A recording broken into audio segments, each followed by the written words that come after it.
explicar cómo se desarrolla lo que es el ciclo ovárico y también lo que es el ciclo menstrual, que los dos forman parte de lo que vendría a ser la fase reproductiva en la mujer.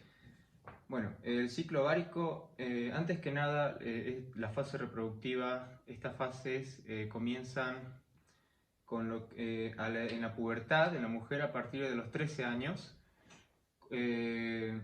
El hipotálamo, la mujer va a liberar una hormona que es la hormona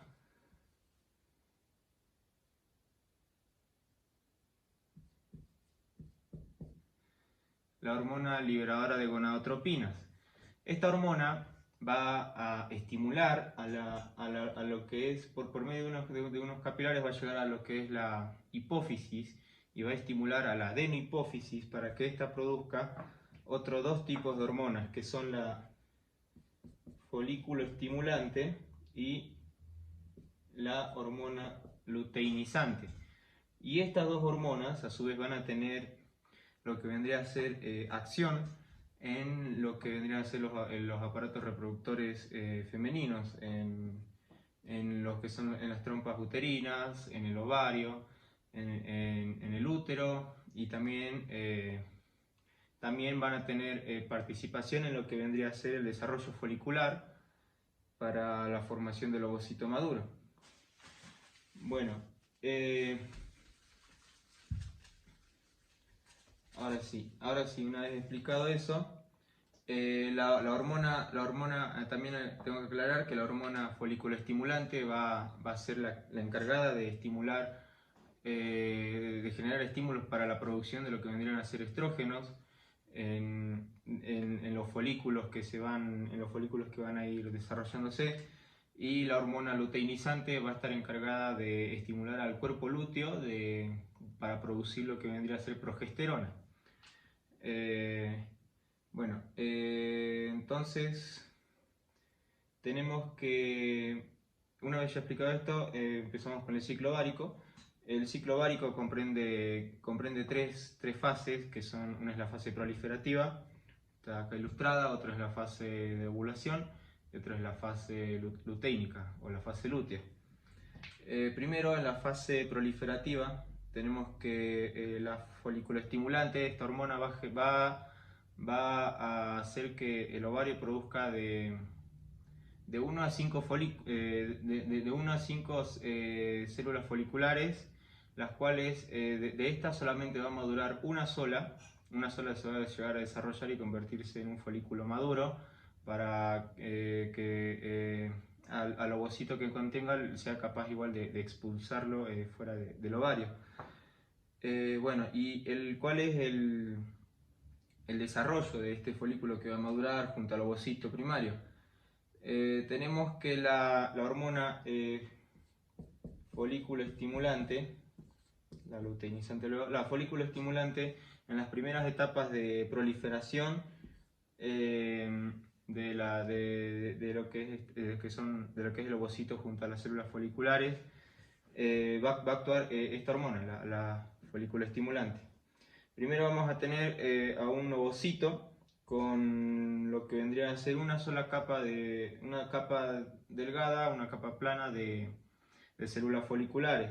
Este ovocito, a medida que va a ir creciendo, el tejido conjuntivo que lo está rodeando va a formar lo que vendría a ser la teca folicular. Esta teca folicular va a pasar, después de poco tiempo, va a diferenciarse en dos tecas.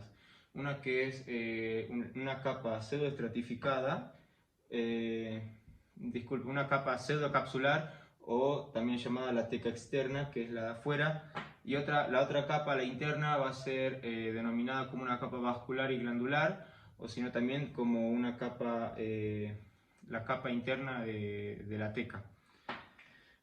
Esta teca, la capa interna de la teca va a desarrollar un factor angiogénico. Esto quiere decir que va a permitirse en ella el desarrollo de glándulas y de vasos sanguíneos, los cuales estos vasos sanguíneos van a permitir van a permitir que se pueda nutrir lo que son las células foliculares. de este ovocito. Y también el desarrollo de glándulas va a permitir la secreción de lo que es el líquido folicular hacia el interior, entre estas células foliculares y al interior también del folículo este. Como mencioné, empezamos primero con un ovocito primario con una delgada capa de células foliculares. Después, acá actúa la folículo estimulante. También actúa la folículo estimulante en la siguiente etapa, donde se amplía un poco, estas células foliculares van aumentando en número y van envolviendo también de a poco a lo que es el ovocito primario. Acá ya tenemos la capa externa, la teca externa y la teca interna. Después se va, entre estas células foliculares se va a generar un espacio que va a hacer que se genere un espacio entre estas células, que después va a hacer que se genere un espacio en el interior de lo que es toda la célula, de lo que es todo el folículo. Este espacio, que va a ser este de acá, va a ser el denominado antro, el cual va a contener todo el líquido folicular de todo el folículo y también el ovocito. Y bueno, después, en la fase proliferativa, también tenemos que participa la hormona luteinizante a partir de las etapas media y en las etapas de maduración de lo que es este folículo. No solamente va a participar la folículo estimulante, sino también le va a ayudar a su maduración lo que es la hormona luteinizante. También otra función de lo que vendría a ser la teca interna es la de producir estrógenos, al igual que también los folículos van a producir también estrógenos, pero esta teca interna va a producir lo que vendrían a ser andrógenos, para que luego pasen a lo que vendrían a ser pasen hacia las células foliculares, y ahí es donde estos andrógenos se van a convertir en estrógenos. Tenemos también que en el ovario, a ver si se lo dibujo. En el ovario, este folículo, el folículo maduro, va a presentar lo que es,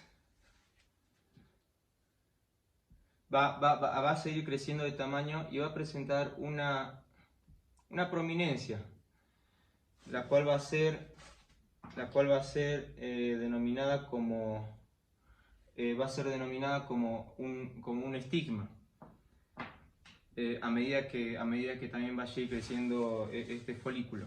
Y este estigma va a tener la función de permitir al folículo secundario, que ya está maduro, va a permitir que éste pueda dar paso hacia lo que vendría a ser las trompas uterinas. Y ¿cómo lo represento?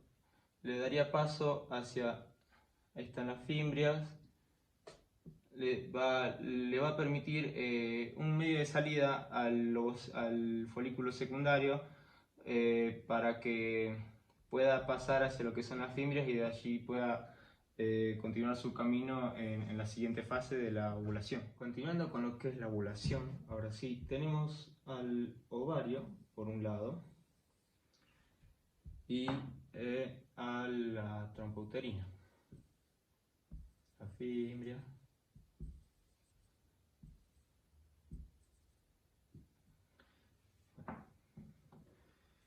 Tenemos que por una elevada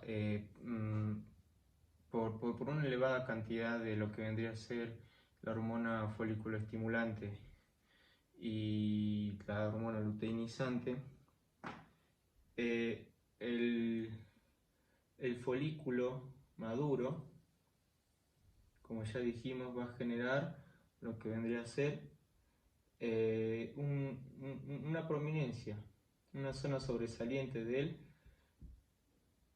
en la cual va a ser denominada como estigma.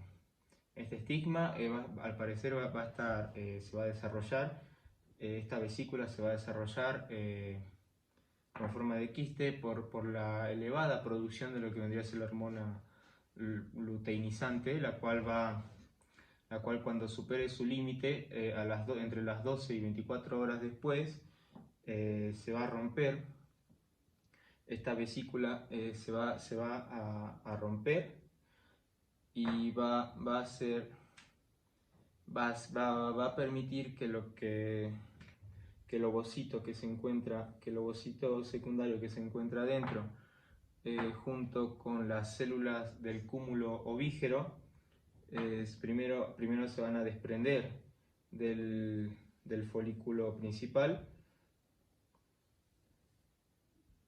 Se van a desprender del folículo principal y también junto con lo que vendría a ser el líquido folicular. Bueno,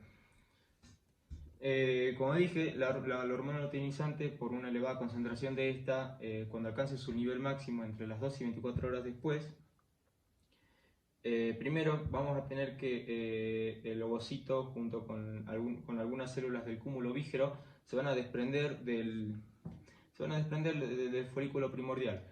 Y luego de esto, por la excesiva cantidad de la hormona luteinizante, se va a hacer que se rompa la vesícula, este quiste, en el ovario y se desprenda todo el líquido folicular.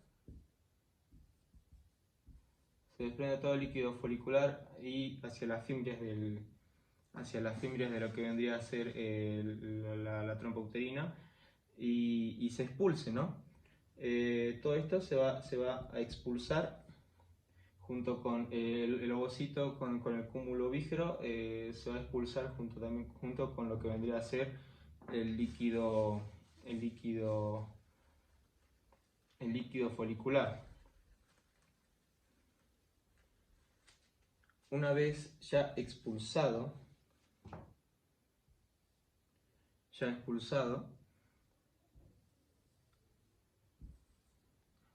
ahí tenemos el cos, ahí tenemos al ovocito,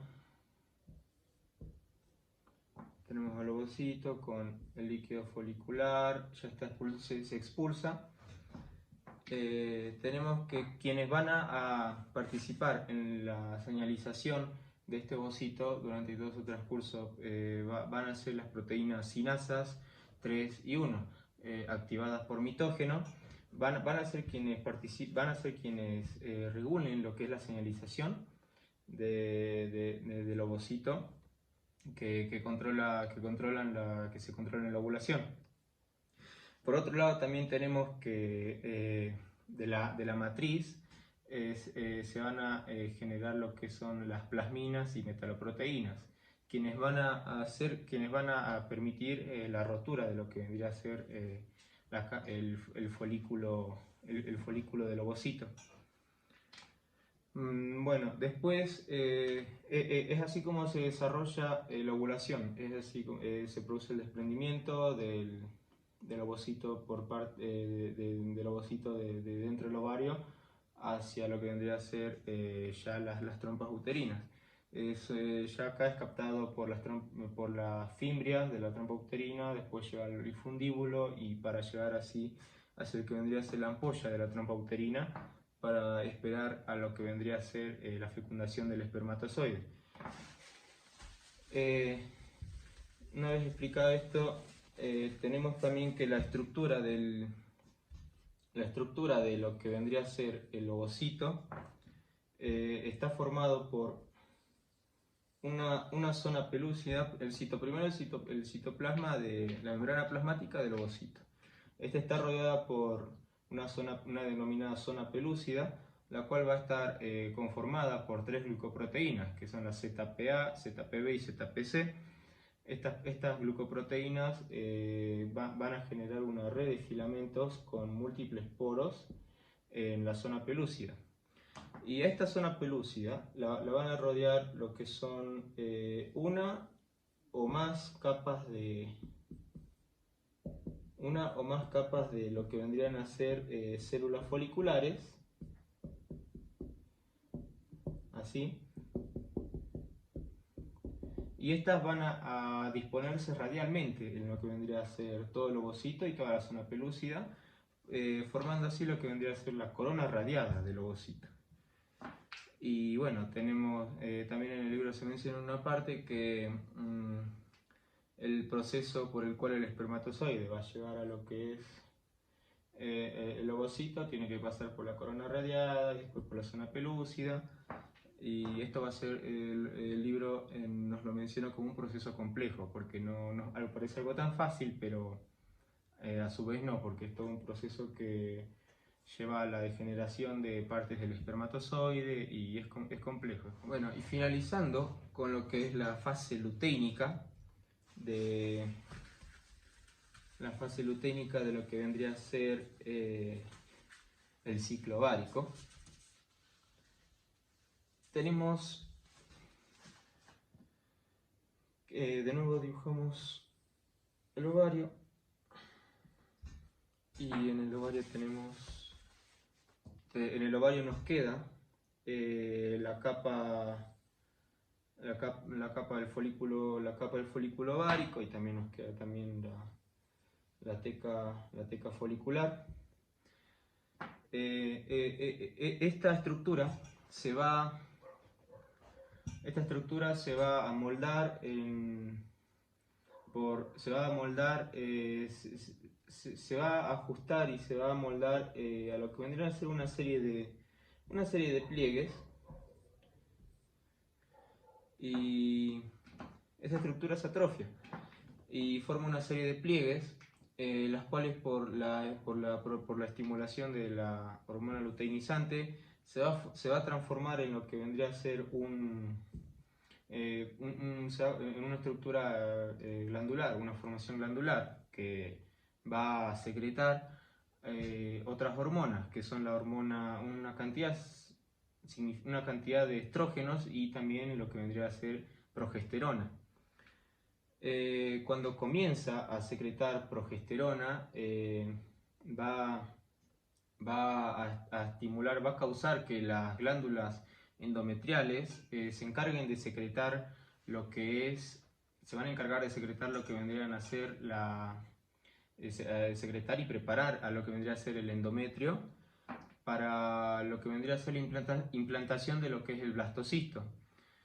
Entonces, eso es por un lado. Ahora, ¿qué pasa? Tenemos dos opciones. Tenemos dos vías en las que podemos, en las que participa el cuerpo lúteo, que son estos pliegues. Estas dos vías son las de cuando se produce la fecundación del ovocito y cuando no se produce la fecundación. ¿Qué sucede con el cuerpo lúteo cuando se produce la fecundación? Cuando esta fecundación se produce, este cuerpo lúteo incrementa de tamaño, se agranda y aumenta también a su vez la secreción de hormonas, de progesterona y de estrógeno. Este cuerpo lúteo va a permanecer, se va a transformar en lo que vendría a ser el cuerpo lúteo del embarazo, si se realiza la fecundación. Y este cuerpo lúteo del embarazo va a estar activo durante las primeras 20 semanas de embarazo, y se va a mantener estas 20 semanas gracias a lo que vendría a ser una hormona, la hormona gonadotropina coriónica humana, la cual va a ser secretada por lo que vendría a ser el blastocisto, específicamente por el sincitio trofoblasto del blastocisto. Esta hormona la secreta esta parte, y va a permitir que el cuerpo lúteo del embarazo se mantenga por 20 semanas. Una vez alcanzada el límite de las 20 semanas, quien va a tomar su lugar, o si no, a ayudar en lo que vendría a ser la producción de progesterona y estrógenos, va a ser la placenta. En las 20 semanas después de que trabajó el cuerpo lúteo del embarazo, asume la responsabilidad de la placenta, la producción de estrógenos y progesterona. Eso es por el lado de por el lado de lo que vendría a ser si ocurre una fecundación. Ahora, en caso de que no haya fecundación,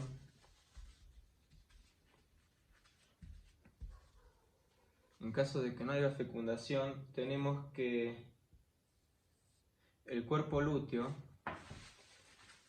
se va a degenerar, va a involucionar. El cuerpo lúteo no va a funcionar, va a dejar de funcionar de a poco y se va a ir degradando entre los 10 y 12 días después de lo que vendría a ser la ovulación. Se va a degenerar y va a tornar con un color blanquecino y va a cicatrizar de esa manera y se va a denominar como el cuerpo albicans. Albicans, que significa albino, blanco, ¿no? Y ya no va a tener función y esta va a pasar después a lo que vendría a ser la menstruación y de nuevo se va a repetir el ciclo para preparar de nuevo la implantación del blastocisto, ¿no? En lo que vendría a ser la ampolla del coso, de la trompa uterina y después se haga el embarazo. Todo este proceso es cíclico, ocurre la fase proliferativa ocurre a partir del día 5 del ciclo ovárico hasta el día 14. La fase de ovulación ocurre del día 14 hasta el día 15, 16, ocurre en el día 14. Mientras que la fase del cuerpo lúteo empieza a ocurrir cuando la ovulación ya se efectuó en el día 15 hasta el día 17. Si en el día 15 hasta 10 días después se va a degenerar el cuerpo albicans, el cuerpo lúteo se degenera y se transforma en el cuerpo albicans, o si no, aguanta 20 semanas en caso de que se ocurra la fecundación y la implantación del blastocisto, ¿no? Ahora, siguiendo con el ciclo menstrual, tenemos que este ciclo menstrual va a comprender todo lo que vendría a ser mencionado anteriormente. El desarrollo del folículo, el desprendimiento de este folículo, del ovocito secundario y su ingreso hacia las trompas uterinas. Y también va a tomar parte de este ciclo menstrual las modificaciones que se van a dar en lo que vendría a ser el endometrio, que es la capa más interna de lo que es el útero. Acá tenemos al útero, acá después tenemos el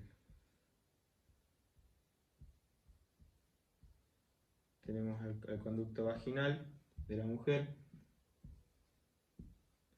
y acá tenemos por un lado tenemos al endometrio, que es la capa interna del útero. Está el orificio externo, hay un orificio interno. Durante el ciclo menstrual, o también llamado ciclo endometrial o periodo, tenemos que juega un papel muy importante el endometrio, ya que este va a funcionar como un espejo en base a los acontecimientos que sucedan en el ciclo ovárico. Todo lo que va a suceder en el ciclo ovárico se va a reflejar en el endometrio.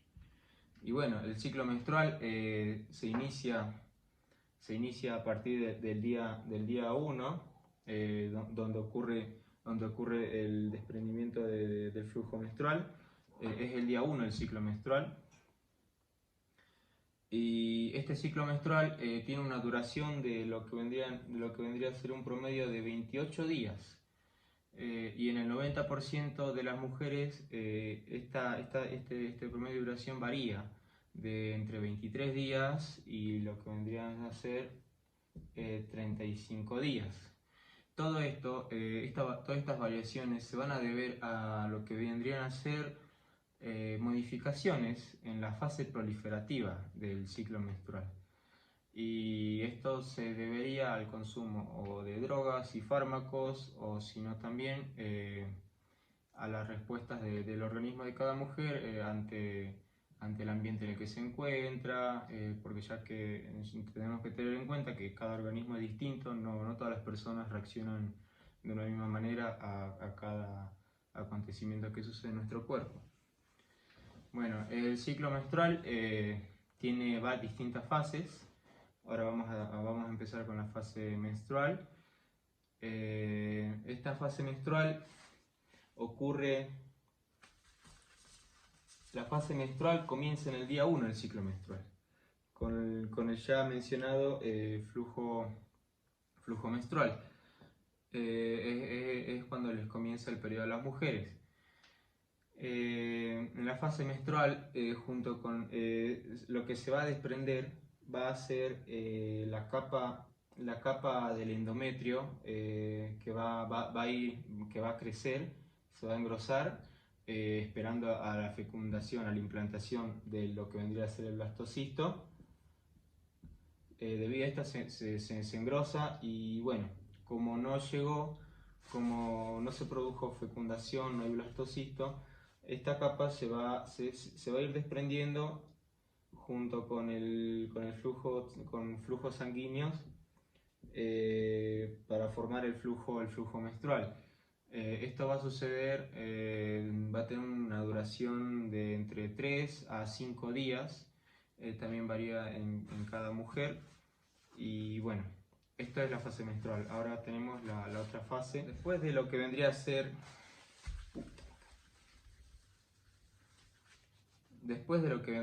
la fase la fase menstrual, la fase de menstruación, tenemos a la fase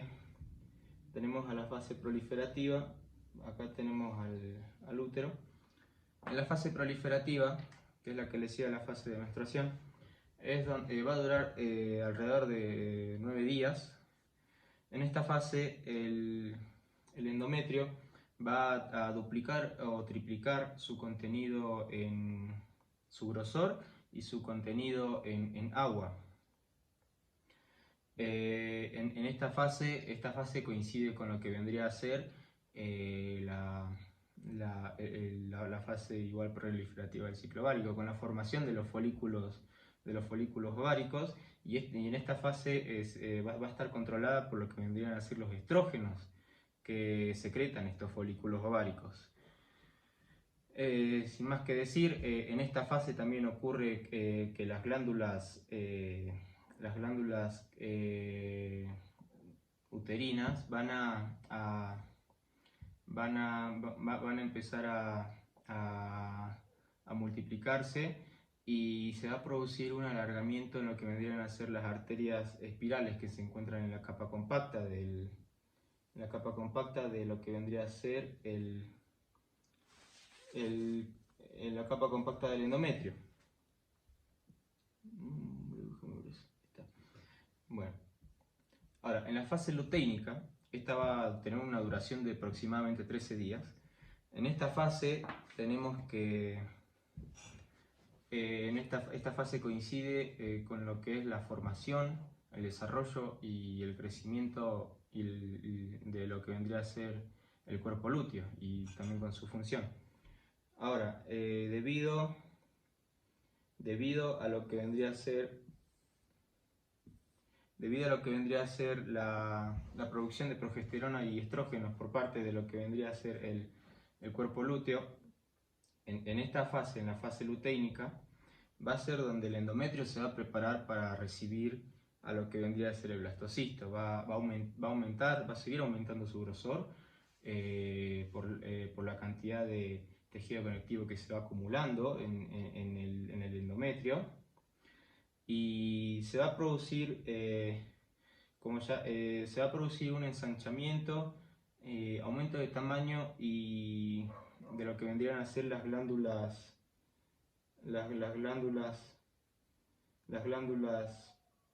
uterinas, y van a adquirir una configuración, una estructura tortuosa. A su vez también, por la estimulación de las hormonas progesterona y estrógeno, las arterias espirales van a seguir incrementando su tamaño. Y esta es la capa, esta vendría a ser la capa compacta la capa compacta superficial de lo que vendría a ser el endometrio, ¿no? Va a ser donde van a llegar las arterias espirales y las glándulas uterinas. Y también se van a formar, se menciona que se van a formar grandes lagunas de lo que vendrían a ser lagunas venosas, donde se va a producir el intercambio donde se produce el intercambio de sangre, ¿no? de las arterias con las venas. Y bueno, otro dato, tenemos que estas glándulas, tenemos que glándulas endoteliales de lo que es de lo que vendría a ser esta parte del endometrio, van a secretar un material que es rico en glucógeno, el cual también va a aportar para que el endometrio aumente de tamaño. Bueno, y una característica que se destaca acá en la fase luténica es que se forman grandes comunicaciones, bastantes comunicaciones arteriovenosas.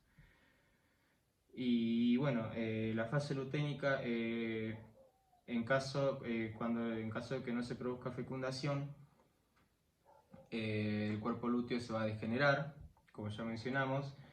La producción de progesterona y estrógenos va a disminuir, va a cesar, debido a que el cuerpo lúteo ya no funciona, va a dejar de funcionar, y se va a proseguir con lo que vendría a ser la menstruación. Y bueno, ahora, después de esta fase, también tenemos otra fase, que es la fase isquémica. Bueno, continuando con la fase isquémica, tenemos que en esta fase, esta fase se da en caso de que no se produzca fecundación, que no se produzca la implantación del blastocisto en el útero, y antes de eso que no se produzca fecundación. Tenemos que en esta fase, lo que vendría a ser el endometrio, representado acá en rojo, las arterias espirales van a sufrir, todas las arterias espirales van a sufrir una constricción significativa. Estas arterias van a sufrir constricción después de esto también las venas, las formaciones venosas también se va a producir una estasis venosa que significa que va a ser una congestión de la fluidez que hay en estas venas. Y las glándulas también, del mismo modo, las glándulas que van a producir el material rico en glucógeno se van a degenerar, se van a achicar, y de igual manera que las arterias espirales. Todo esto se va a producir debido a que el cuerpo lúteo se degeneró y dejó de producir lo que son las hormonas progesterona y estrógenos. A falta de estas dos hormonas, estas arterias entonces van a sufrir esta vasoconstricción significativa. Después tenemos que, por otra parte, también tenemos que se va a desprender la capa más externa del endometrio, la capa compacta y también la capa esponjosa. Estas son las arterias espirales. Estas dos capas se van a desprender y van a salir con un fluido, el líquido sanguinolento, a través de lo que es la cavidad uterina y por el conducto vaginal. Durante este periodo, durante estos días, estas arterias espirales como también sufrieron daño en sus extremos, van a sangrar, y van a aportar así material a lo que es el flujo menstrual, junto con también partes de la capa del endometrio que también se van a ir desprendiendo durante estos días de la menstruación, que va a durar de 3 a 5 días. Ahora, en caso de que se produzca lo que es la fecundación, el endometrio se va a preparar para recibir a lo que vendría a ser el blastocisto. Todas las funciones que ya mencionamos, de las arterias, de las glándulas que secretan material rico en glucógeno, las arterias crecen, hay formaciones arteriovenosas, van a seguir estables y van a seguir manteniéndose para recibir al blastocisto y que se produzca la implantación. Y también el cuerpo lúteo se va a mantener y todas estas funciones se van a mantener debido a la producción de la progesterona y del estrógeno que son producidos por el cuerpo lúteo, por el cuerpo lúteo formado, ¿no? El cuerpo lúteo del embarazo. Y bueno, y en caso de que se produzca un embarazo, tenemos que este periodo de ciclo menstrual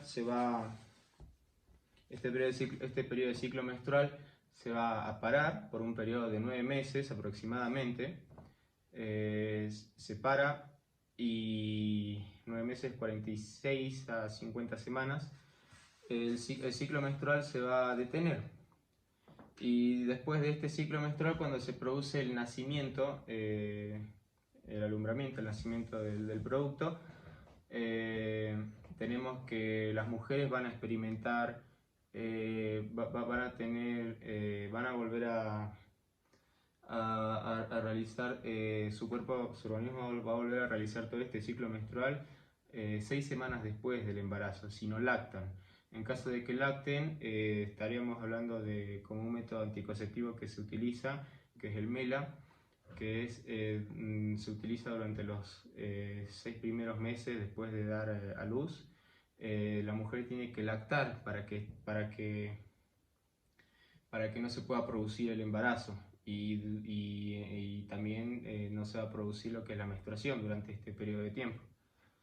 Y bueno, eso sería, hasta ahí tendríamos lo que vendría a ser la fase ovárica y la fase menstrual, el ciclo ovárico menstrual, que comprenden el ciclo reproductivo femenino. Ahora, el proceso de fecundación, tenemos que este proceso, ya una vez explicado el ciclo ovárico y el ciclo menstrual, el proceso de fecundación va a tener lugar en lo que vendría a ser en la ampolla de lo que es las trompas uterinas. Depende en cuál de las trompas se haya liberado. Esta fecundación no va a tener lugar nunca en el cuerpo del útero. Nunca va a tener lugar en ese sector, jamás. Pero sí puede tener una variación de producirse en otra parte de lo que vendría a ser la tuba uterina. Bueno, una vez explicado esto, ¿dónde se produciría la fecundación? Ahora vamos a ver cómo es el proceso de fecundación. Este proceso, primero tenemos que dibujamos al ovocito. El ovocito tiene una zona pelúcida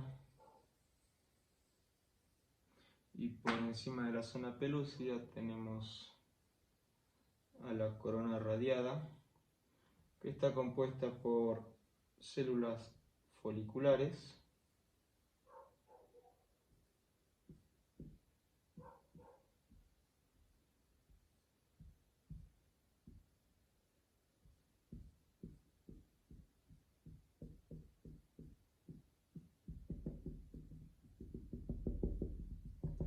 Bueno, esta es la corona radial. Ahí está. tenemos que, para que se produzca la fecundación, el espermatozoide,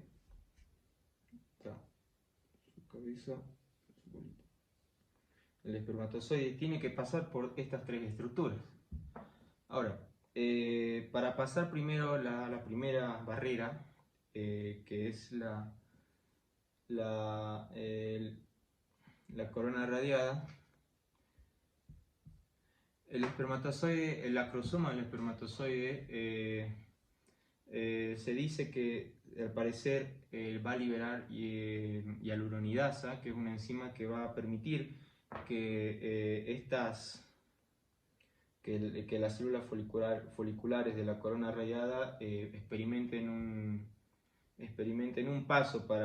una vía de paso para el espermatozoide, pero hay estudios que dicen que esto no sucede, sino que también este paso que se genera por las células foliculares se debe a la secreción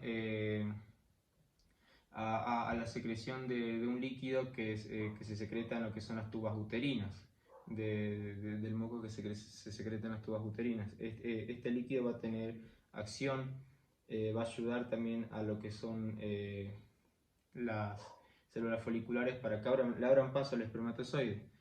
Bueno, el espermatozoide se abre paso hasta ahí, llega hasta ahí y ahora se encuentra con lo que es la zona pelúcida. Ahora, para pasar la zona pelúcida, en este caso, el acrosoma sí libera enzimas, que son tres enzimas. Tenemos la esterasa, tenemos la acrosina, que esta es una enzima proteolítica, que es la más importante, y tenemos también la neuraminidasa. Estas enzimas van a permitir el paso del espermatozoide por lo que vendría a ser la zona pelúcida, y acá en este momento se va a producir una reacción en esta zona, que va a hacer que la zona pelúcida ya no permite el paso para otros espermatozoides. Ya no va a permitir que otros espermatozoides pasen. Les va a denegar el paso y se va a quedar con este espermatozoide que sí realizó su paso por esta barrera. Y lo mismo va a pasar con la membrana plasmática. Con la membrana plasmática del ovocito va a tener la misma reacción que la zona pelúcida, que va a evitar que una vez que ingrese el espermatozoide, va a evitar el paso de otros espermatozoides hacia lo que vendría a ser el ovocito, al interior, al citoplasma del ovocito. Una vez dentro del citoplasma del ovocito, tenemos que se va a producir otro tipo de desencadenante en este lugar. Bueno, una vez dentro el espermatozoide, su membrana plasmática se va a quedar afuera, no va a ingresar, y las mitocondrias del espermatozoide tampoco ingresan. Pero lo que sí ingresa es la cola del espermatozoide y el núcleo del espermatozoide. Y tenemos también al núcleo del ovocito, donde cuando el espermatozoide ingresa se va a dar inicio a la segunda división meiótica en el ovocito.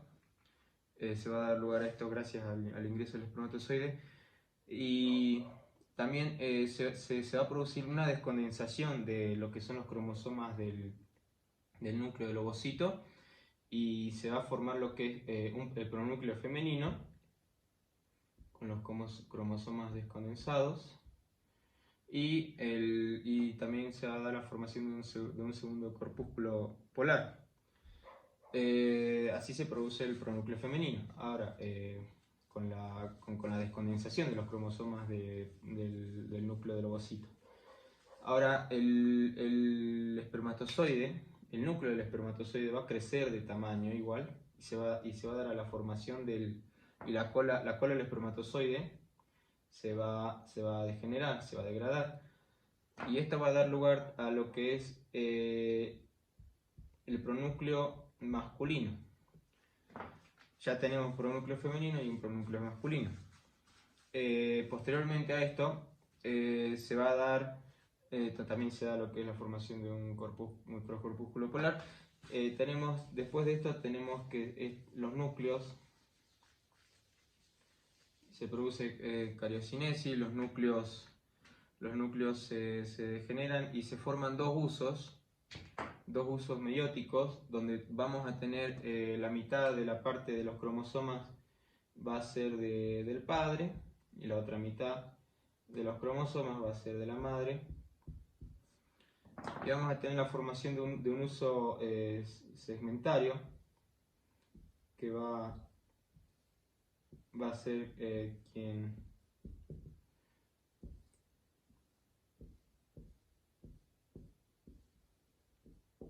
va a ser este uso va a ser quien reparta la información entre los cromosomas, formando cromosomas entre los cromosomas paternos y maternos, y se va a dar la segmentación de los cromosomas del cigoto.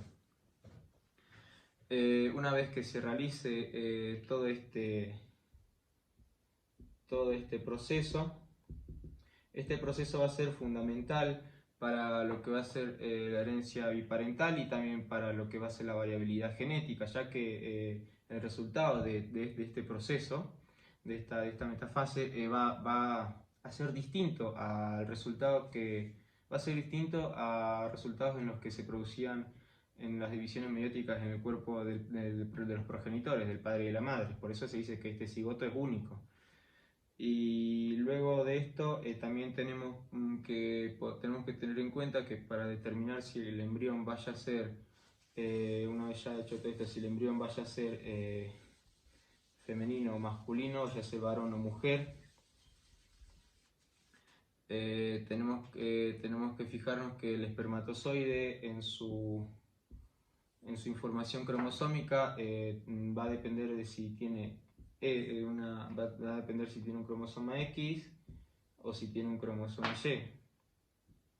Ahora, en caso de que sea un cromosoma X el que fecunda a este ovocito, vamos a tener que el embrión va a ser femenino.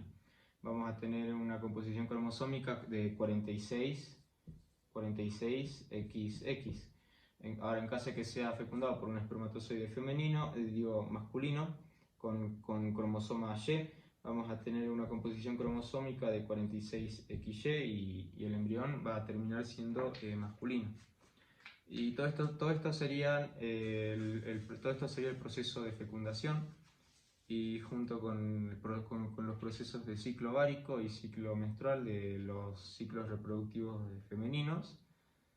Y esto sería todo por explicar.